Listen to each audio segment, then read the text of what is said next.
ibaguereños que nos siguen en el informativo del hormiguero, a nuestros seguidores por estar aquí, están conectados.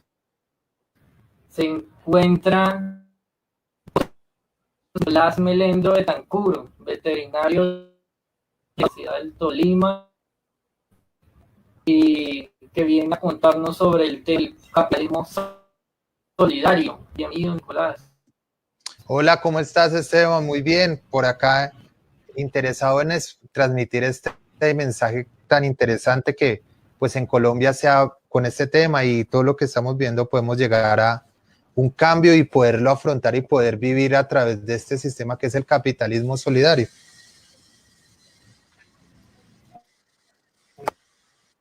Entonces, quisiera yo hacerle una pregunta. Ya va un momento del enlace. ¿Qué es el capitalismo solidario?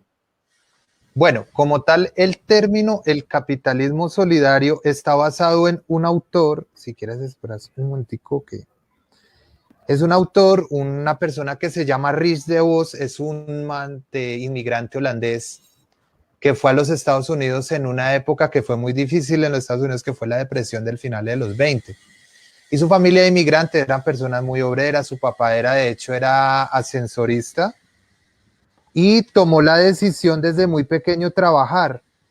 Trabajó duro, fuerte, haciéndole con toda, y se dio cuenta de que podría de pronto con este tipo de sistemas hacer cambios. Ese man, de hecho, a la edad de 20 años, hizo cosas locas. Por ejemplo, montó él es de una ciudad de los Estados Unidos que es Michigan, montó una empresa de aviones donde nunca hacían aviones y solo tenían un avión subacuático. Montaron una cadena de turismo en barcos porque tienen un gran lago que es el lago Michigan, sin ningún conocimiento, y se les encalló el barco que compraron. En los finales de los 40, él se asoció con un amigo que él conoció en el colegio, que era una persona más, él era más extrovertido y la persona que conoció era alguien más introvertido, pero tenía muchos contactos. Y tomaron la decisión de hacer un negocio de esa época, a finales de los 40, que era venta directa, o lo que pues en el siglo moderno ahora sería la venta por catálogo. En la época era venta puerta a puerta, y formaron eso y lograron crear una comunidad en menos de 2 años de más de 6,000 personas en esa época.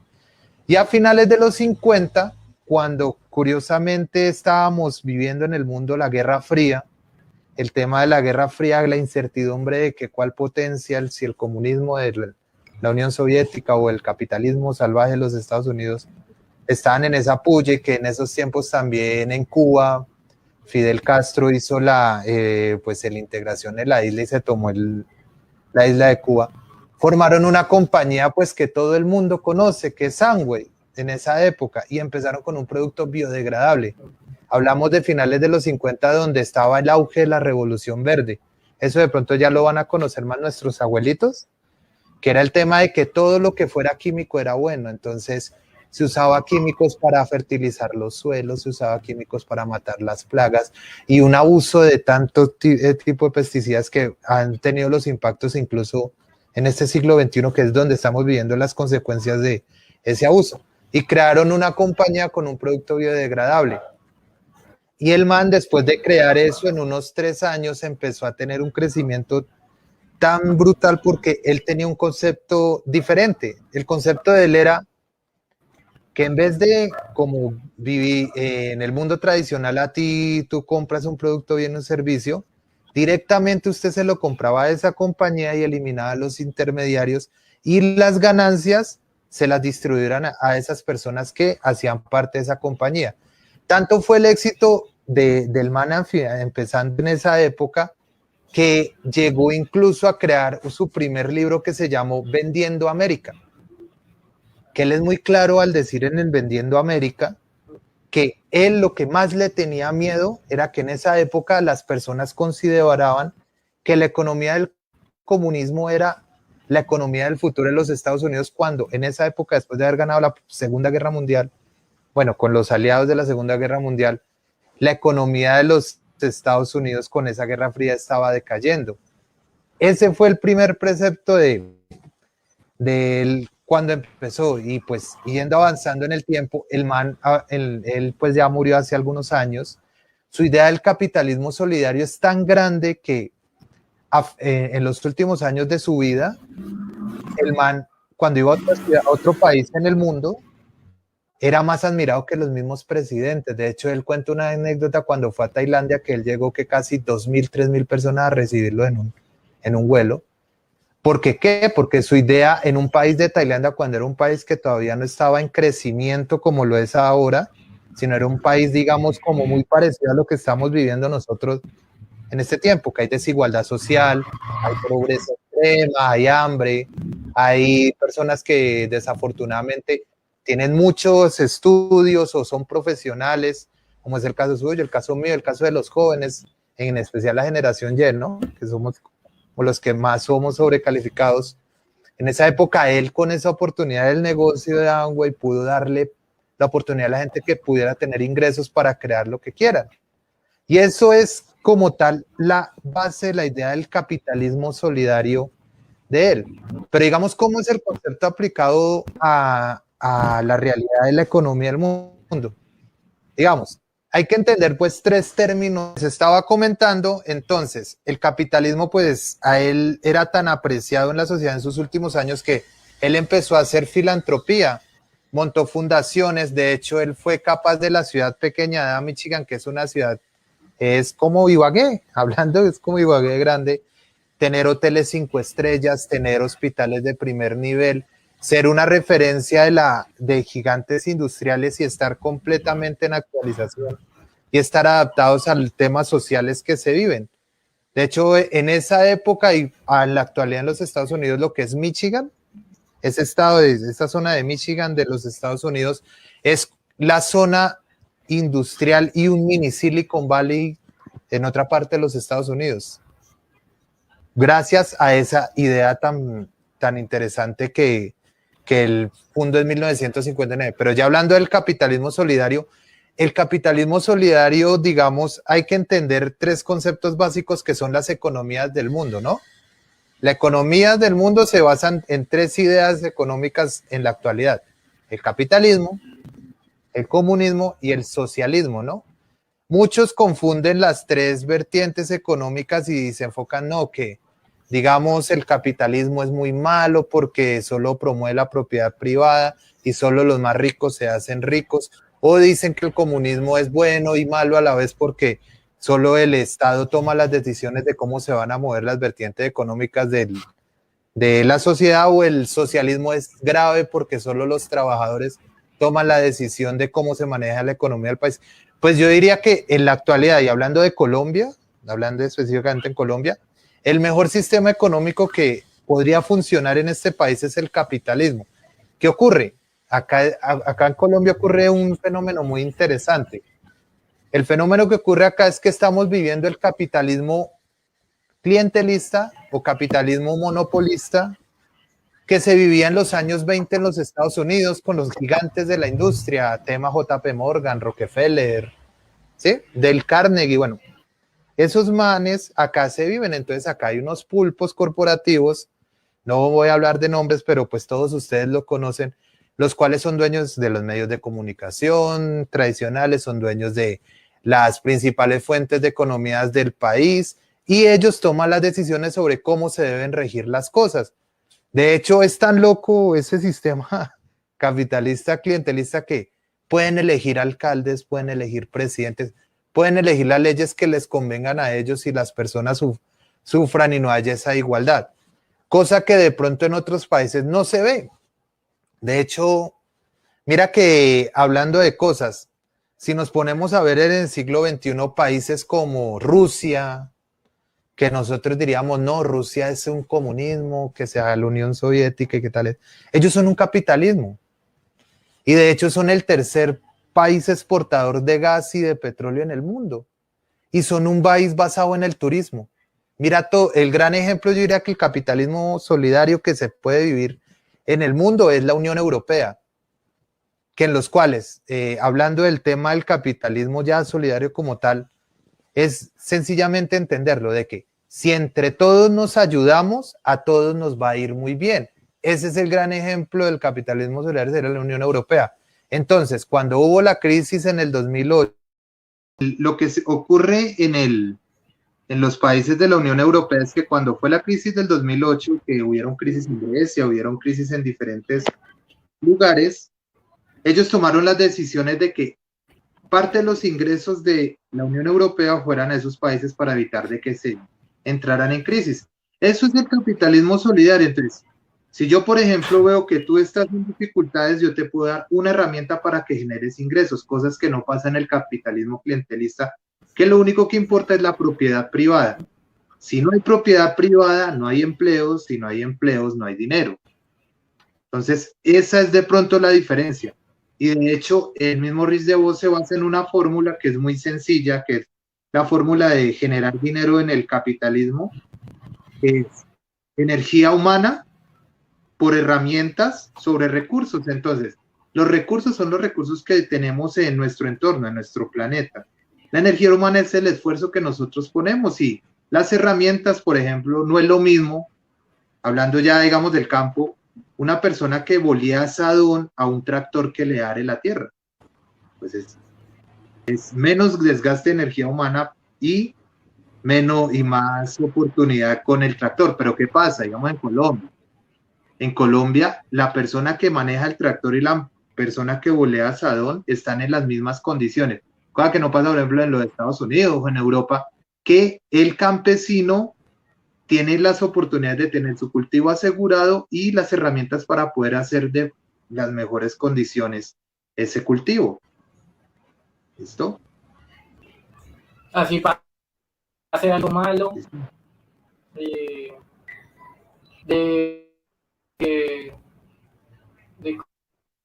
la cosecha, alguna sequía, y de hecho, mira que correcto. Otro tema interesante es, por ejemplo, aquí no hay una estandarización de precios. Acá ponemos los precios de acuerdo a la abundancia o escasez que haya en los productos, de acuerdo a la oferta-demanda. Entonces, si hay cosecha de aguacate, por ejemplo, en este tiempo que estamos de cosecha de aguacate y algunos cítricos, pues se abarata eso. Y las personas que viven de los monocultivos, pues si está más barato, no van a tener ingresos cuando ya se pongan más caros. Y vivimos en ese círculo o el cultivo que está de moda. Entonces, hace unos años era el aguacate de Hass.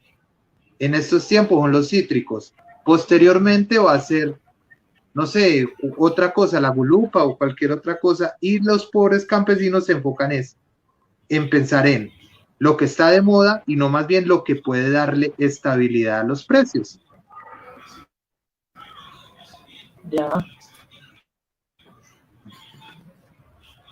Y viene. Bueno, ¿qué otra dudita me quieres decir? ¿En Colombia es posible que ese sistema se pueda aplicar? Claro que sí, pero para mí lo primero, lo más importante para lograr un capitalismo solidario en Colombia es una educación. ¿Por qué? Porque acá tenemos un problema muy curioso. En Colombia, los chicos están saliendo de los colegios con una educación básica. Entonces, que una educación enfocada en calificarlos y todos aprendiendo lo mismo, cosa que no pasa en los otros países. En los otros países, en la primaria y parte de la secundaria, que acá sería el bachillerato, están enfocados en que los chicos aprendan a sumar, restar, multiplicar, dividir, comprensión de lectura, leer, escribir. ¿Sí?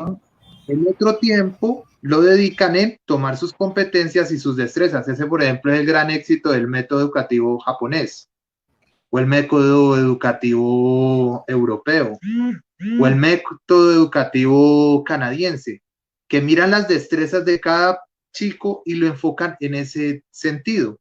Cosa que no pasa acá en Colombia. Yo, por ejemplo, yo soy médico veterinario y yo les puedo decir a la edad que tengo que nunca en la vida he tenido que usar un monomio y un polinomio. A duras penas una regla de 3, cosas básicas. Y yo no sé para qué carajos yo necesito saber que sacarle unos límites inferiores y superiores a los números. O sea, esas cosas son importantes para el que quiera estudiar matemáticas. Y otro tema interesante, nosotros no sabemos de la historia de Colombia. Curioso. Mientras en un país de al ladito, de acá los mismos concordantes saben al menos cuáles han sido los presidentes más destacados, al menos saben que la constitución política de ahorita lleva 30 años y hay chicos que eso no lo saben, pues es muy difícil que usted le diga a una persona que solo sabe lo que le estoy diciendo, las conocimientos, todo es lo mismo, y no enseñarle a ser persona, a enseñarle, por ejemplo, temas interesantes. Por ejemplo, cómo ser más social, cómo hablar de una persona a otra, cómo ser más resiliente, más tolerante, más solidario. Eso nos enseña, acá se enseña que si usted tiene un título, usted es el sí señor, y si usted tiene, digamos, algo que se ve mucho es, si usted tiene una palanca política o un amigo conocido que lo meta a la empresa X o Y, le va a ir mejor en la vida. Y también vivimos de apariencia, entonces si yo tengo el iPhone más nuevo, o el celular más moderno, o el computador más moderno, o fui a viajar a tales sitios, aunque esté más endeudado, que ya no tenga ni un peso, ese es el berraco, ese es el que hace, el que anda en el carro último modelo aunque lo esté pagando a 30 años, o el que tiene casa propia aunque le esté pagando en 40 años. O sea, cuando él termine de pagar la casa o ella, el hombre ya no tiene próstata y la mujer ya es abuelita. Pero pues como vivimos en un mundo de apariencias, de hecho un sociólogo, que en este momento se me va el nombre, hace como unos 8 años hizo un documental muy curioso, decía, ¿por qué los colombianos somos pobres? Y la conclusión que él llega es que nosotros, primero, una mentalidad de solo nos importa a nosotros, ¿sí? Somos personalistas, que también Yokoi Kenji lo dice en algunas de sus conferencias. Pero no pensamos en sociedad. Segundo problema, nos gusta dar lástima. Y hay gente mucho más berraca que es capaz de vivir la vida pidiendo limosna, aunque no la necesite. Porque nos gusta dar lástima. Y porque también tenemos esa ascendencia latina de que todo tiene que ser sufrido. Pucha, es que con el sudor de mi frente, si la vida es así, las cosas se ganan con esfuerzo. Pero también lo más duro, curioso, ahorita que te estaba hablando de Tailandia, ¿sí? Las personas que están viendo esta conferencia, y pues acá no puedo los comentarios, pero ¿ustedes cuánto creen que en Tailandia leen libros al año? Ponme una cifra. Tailandia, cada persona, Una persona. pues, no sé, debe ser dos. Sí, De hecho, en Tailandia, un país que sí, tiene... entonces dos. No, mira, y es curioso. En Tailandia, un país que era ahora es un país en crecimiento, leen 5 libros al año. ¿Sabes cuántos leemos en Colombia? 1. Y no creo que van a leer el libro de El hombre más rico de Babilonia, o un libro de cómo ganar amigos, influir en las personas, o La magia de pensar de grande. Probablemente van a leer Las sombras de Grey, o el tal para Western Guerrero, la novela. Porque así somos, o sea, si no tenemos una educación en formarnos en ser personas y no en ser sociedad, sino entonces va a ser muy difícil. Porque si la novela más vista de Colombia es Betty la Fea y todas las personas ven los partidos de la selección y ven a las cosas de entretenimiento, pero no son capaces de ver un documental, no es capaz ni siquiera de leer de la historia de Colombia. O cuando usted ve una película colombiana que sea, por ejemplo, El abrazo de la serpiente, ¿cuántos rating tendrá? Pero si dan la novela, no sé cuál esté de moda ahora, pero la novela que duro, la novela que hablen de narcos, pues eso es lo que ve la gente, es lo que consume la gente. Eso sería un primer paso para lograr ese capitalismo solidario en Colombia. Educación. ¿Y quiénes tenemos la clave? Nosotros los jóvenes. ¿Por qué? Porque si los jóvenes cambiamos ese chip de hace 200 años en el cual vivimos sufriendo, la cosa es muy difícil. Nos educamos y nos formamos como personas, pues vamos a lograr eso. Pero entonces, ¿quién tiene el cambio? Los jóvenes, los jóvenes. Si nosotros los jóvenes no tomamos la decisión de que al menos damos inferencia, ya digamos social, económica, políticamente, y seamos autosuficientes, pues es muy difícil que logremos un cambio en Colombia. Lo más importante, siempre lo diré, educación. Una educación en formarnos como personas, como sociedad, que aportemos y no solo dependamos económicamente del Estado. ¿Alguna otra pregunta?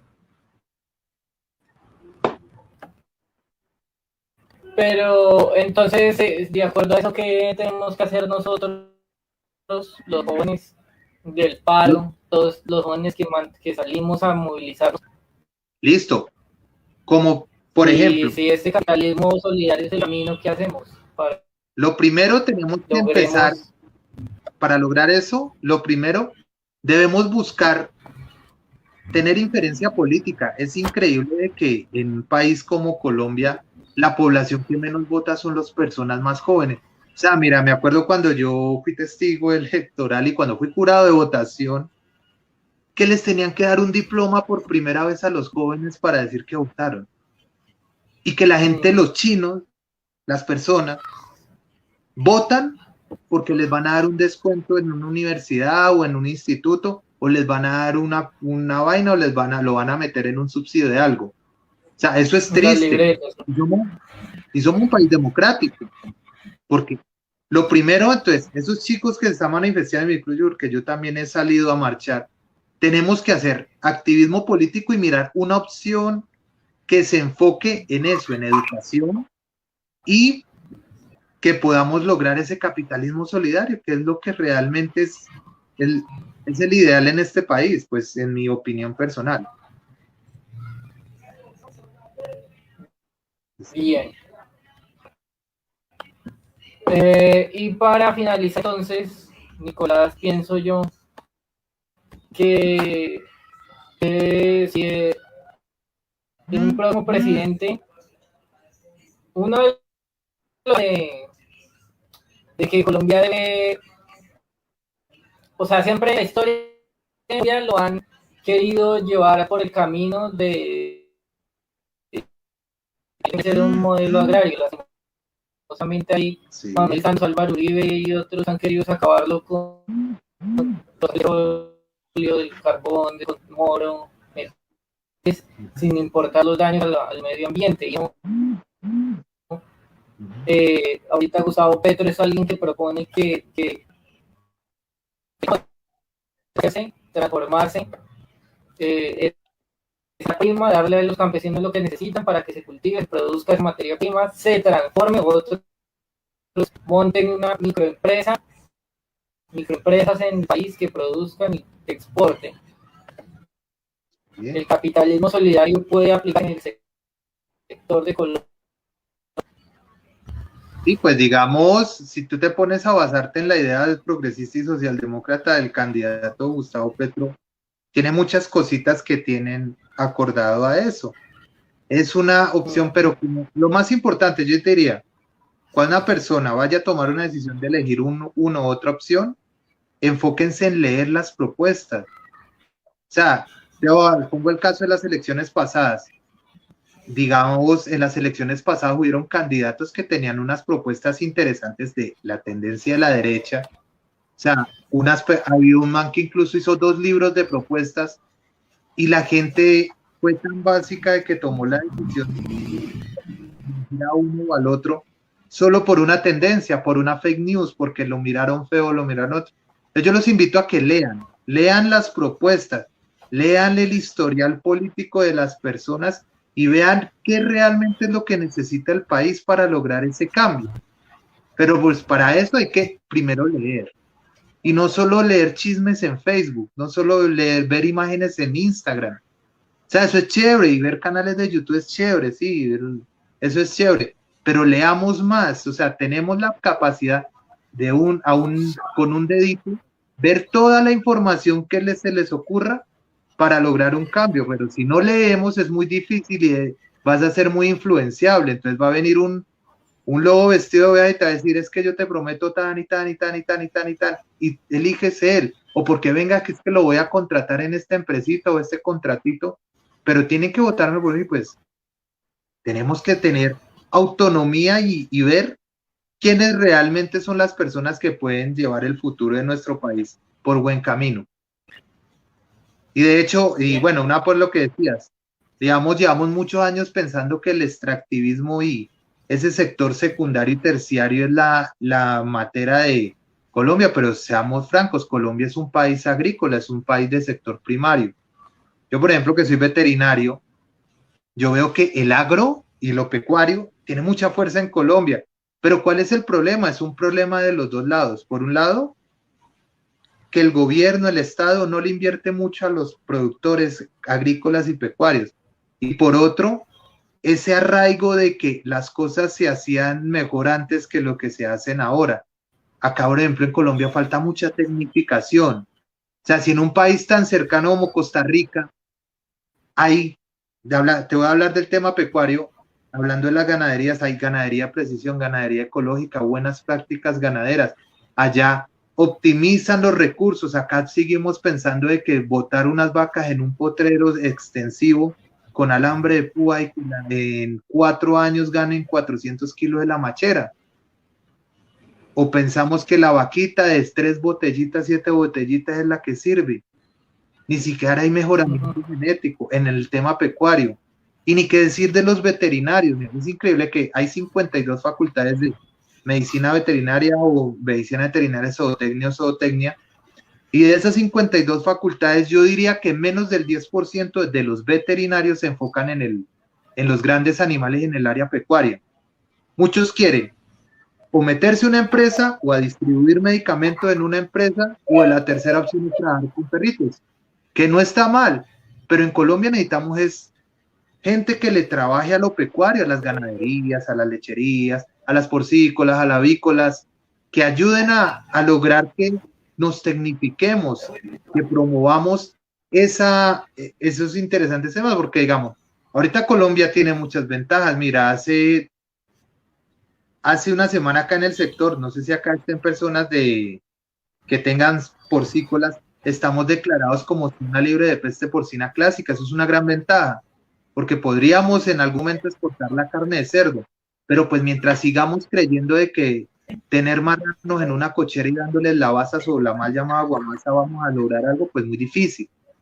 Hay que tecnificarse, hay que identificarse, hay que registrarse, digamos, en las entidades de control, y hay que promover eso, tecnificación, no todo regalado, no es tener unos animales porque me los regaló tal alcalde o tal contratista o tal cosa, y porque estoy, o la otra, es porque yo estoy desplazado o no estoy desplazado, estoy aguantando mucha hambrecita, ¿no? O sea, hay que tener carácter y ver cómo las cosas se logren, porque de resto va a ser muy difícil de que se logre. O sea, aquí nada en la vida nos lo van a dar regalado. Y ese es el problema, somos muy propensos a que nos regalen las cosas y somos felices que nos regalen las cosas. Bien, listo, Nicolás. Entonces, muchísimas gracias por haber aceptado nuestra invitación acá en Hormiguero, y a todas las personas que estuvieron hace rato con nosotros, que disculpen las fallas del internet de las empresas telefónicas de esta ciudad. Y mucha suerte. Bueno, que tengan. Bueno. Esperamos tenerlo en otra oportunidad.